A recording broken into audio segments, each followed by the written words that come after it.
Alex Payne with KSI Press on with Carson Hardman. It's coming off our first round submission win at Fierce FC 21. Carson, how are you? Alex, how you doing today? I'm doing great. I'm good, man. I'm good. I'm very happy to be talking with you finally. Man, so it's been 11 days since your fight. How you feeling? Feeling wonderful. It's pretty hard to complain about a first round finish that's under a minute. So I'm feeling good. Just been hitting up the gym and regular daily activities. Awesome.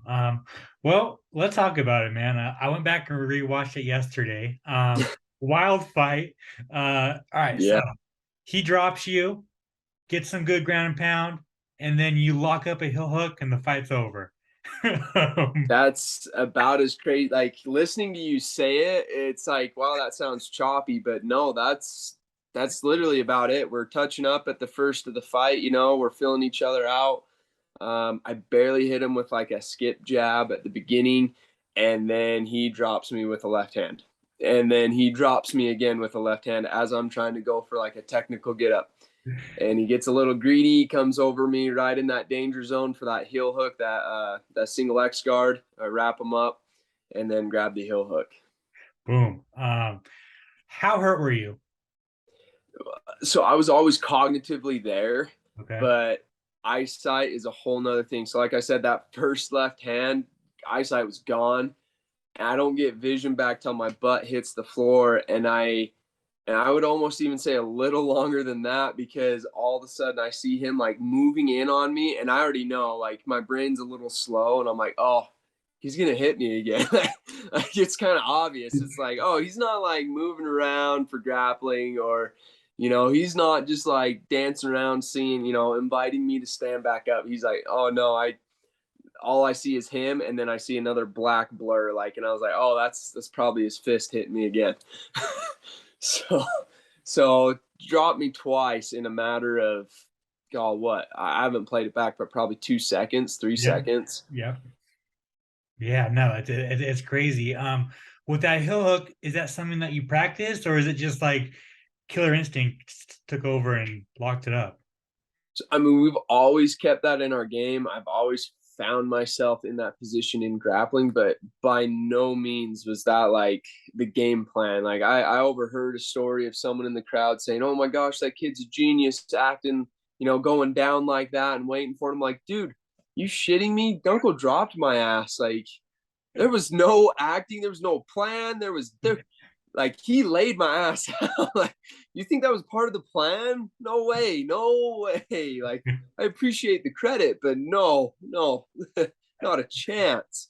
So, dude, you take what you get in fighting. That's the bottom line, and it was given to me. I mean, I wanted the heel, the knockout, not the heel hook, but the heel hook is what I got. So I'm not gonna whine about it. A win's a win. A win's a win. um, what was the original game plan? Honestly, get inside. You use dirty boxing, elbows, a little bit of Muay Thai, obviously, like elbows and knees, and smother him that way.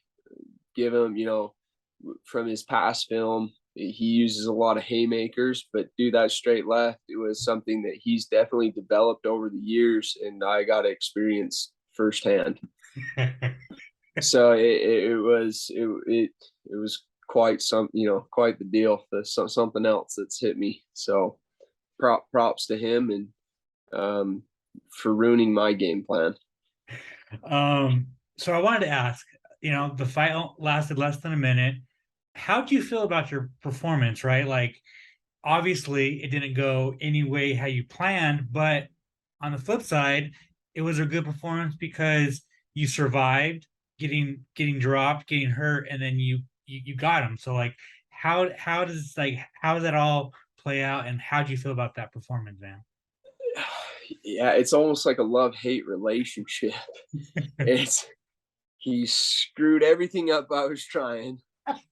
I almost feel like my fight camp was a waste because it was 54 seconds. Like I like turned to my strength coach, my conditioning coach, and I was like, dude, all that time on the bike, all that time on the ropes, utter waste. I was like, we're never doing that again. Not reality, but like that's how I felt, right? Like it was bull crap. But I've ever since I came home. I took a 2-year leap of absence during my fighting career.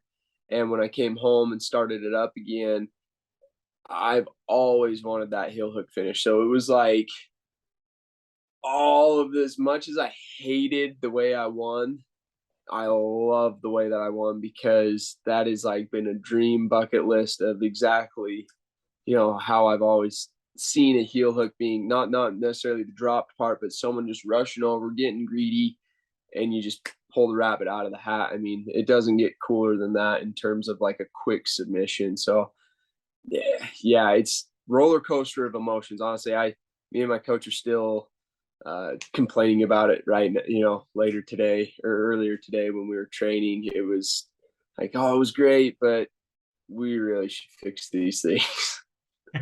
So Gotcha, man.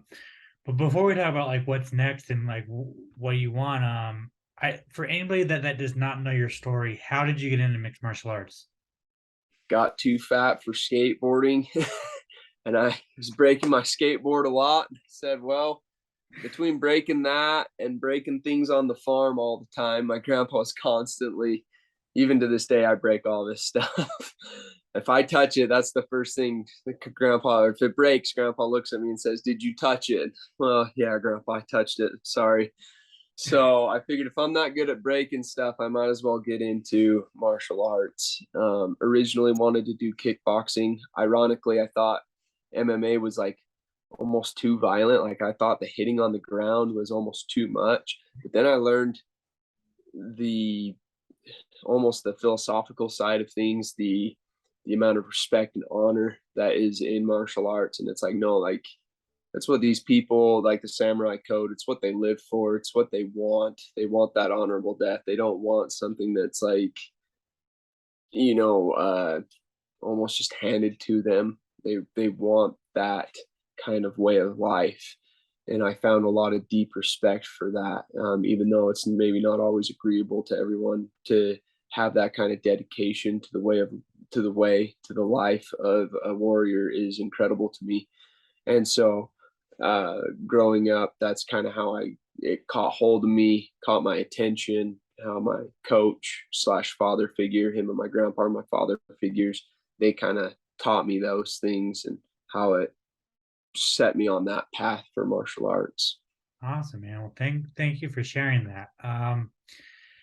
So what do you want next, man? You went 2-0 in 2022. What do you want your I guess are you trying to fit one in at the end of the year, or are you trying to enjoy your holidays and start back up in 2023? I was pitched a fight for November, but that's a little too soon, especially, I mean, I wasn't like knocked out cold, but I take concussions very seriously. We've had concussions in my family in the past. So I'm taking proper protocols for that. I have a hyperbaric chamber to help my mind heal from that. But we felt like November, the earliest, it was like early November. So we just felt like that was a little too soon, Okay. especially for like just in terms of timing too. Like I would like a full camp, and that I'm going on vacation next week, so it's like I didn't want to cancel my vacation. I've had this planned all summer, and I just want to fight. So I didn't want to fight in November, but I would be open to like a fight late December, but obviously that's not going to happen, or early January, late January at the latest. But you know what? Um, that just getting another fight is like the biggest thing right now. Obviously not that November one, but definitely give me a little bit of time there, and I want to get back in. Like I said, 54 seconds. It wasn't long enough. In some ways, like I still, you get like these pre-fight jitters, and like you get emotionally invested in something, and then when you show up, and it's like saying you get to go ride the funnest roller coaster, and you wait through this long line, and it's like they put you in the cart, they buckle you up, and you even hear that buzzer that goes off, like the warning, like, hey, we're taking off. You hear the buzzer, and then the seat belt, the release is back up. And it's like, hey, get off now. It's just so deflating, man. It's just like you have all this energy, all this angst, it's like you don't know where to put it, right? So I'm really excited to just get back in there, I guess is the bottom line. I feel like I got a lot of energy. I'm healthy. I've taken the right protocols. I'm going to have a little bit of a mental break here, which is part of my own personal protocol that I like to take. Um, and then jumping right back in. I mean, I've been training already, but really putting the nose back to the grind after my vacation next week. Where are you going on vacation? We're just touring Arizona. I have a motorcycle. My wife rides on the back, and we just go mess around a little bit. So she's from Arizona. She's always wanted to show me like the cool places because I don't believe there's such a thing. Like you got cactus and like tumbleweeds. It's like that's Utah. It's like what's special about that? But you know what? She showed me some cool pictures. Like okay, like we'll make exceptions. We'll go. So I'm with you on that. I'm with you on that. yeah. Don't tell your wife. Um, so I mean, with next year, man. So you're the champion of Fierce FC. Do you want to keep fighting for them? Do you want to get on a bigger platform like an LFA, Fury FC, kind of like the UFC, and then get to the UFC? Like, what's your plans? I can't wait. It's my coach described it like this. Between COVID and past injuries, whether I broke my own hand in a previous fight, so whether it's like self harm, if you want to call it that, whether it's planned or not, either way, we just got to get back in there. It's so critical, I think, for any athlete. Like you look at the best, not in fighting, obviously, because we can only fight about 4 times a year. That's if you're really pushing it. Most of the time, it's 3 if someone's pushing it. But that's our goal. That's always been my goal: 3 to 4 fights a year. I've only been averaging like 1, maybe 2 fights between COVID and injuries, and that's just unacceptable in my mind. We gotta do better. I gotta fight exciting, but I gotta fight safe. I gotta keep safe. I gotta keep healthy to progress to where I need to. So honestly, like if UFC came to me or with like a last minute bout, then yeah, I'm in. If LFA came to me with a good fight, yeah, let's do it. Just get me a fight. Whether that's for Fierce again, I would love to defend the title again. I've earned belts. I've never had a title defense. I think that's critical. I think that's super important. So Bellator, right? That's another great option. You got the PFL. I don't care who. I don't care how. I just want to be a champion. Like I want to be champion of a worldwide organization. I want something that shows that I'm more than just this local town hero. And whether that's again taking another fight with Fierce to show the bigger guys, that's what I'm looking for, or whether that's getting that opportunity, I don't care. It's just how it is. I got to be the best. That's what I'm living for. That's what I trained for. If you do defend your belt with Fierce, is there somebody in mind that you like to defend it against, or is it just whoever? Dude, there's the number 1 guy that's ranked here in Utah. I don't even know his name. I just call him Mongo. No disrespect. Dude, that's like his nickname. It starts with an M or something, but uh, that'd be really cool to defend it against him. Last I heard, he didn't want to touch me at all. He refused to fight with me. So I don't know if that changes things now that I'm champion. I don't know if he just doesn't want to or he doesn't see the point, but that would be nice to take a fight with him. If not, I've kind of outgrown my pool. I'm like in that weird phase. Like I'm not trying to blow myself up, but I'm the biggest fish in this teeny pond. But I'm not quite big enough to where I've got major offers yet. So I'm kind of in this awkward phase of like waiting for my chance. And so as far as people to call out, I don't give a shit who you are. You just come and fight. I'll sign the contract. Like you make it worth my time. Like obviously it's got to make sense. You can't have an upside down record. You got to have some good people that you fought. Dude, let's do it. Let's put it together. Let's make it happen.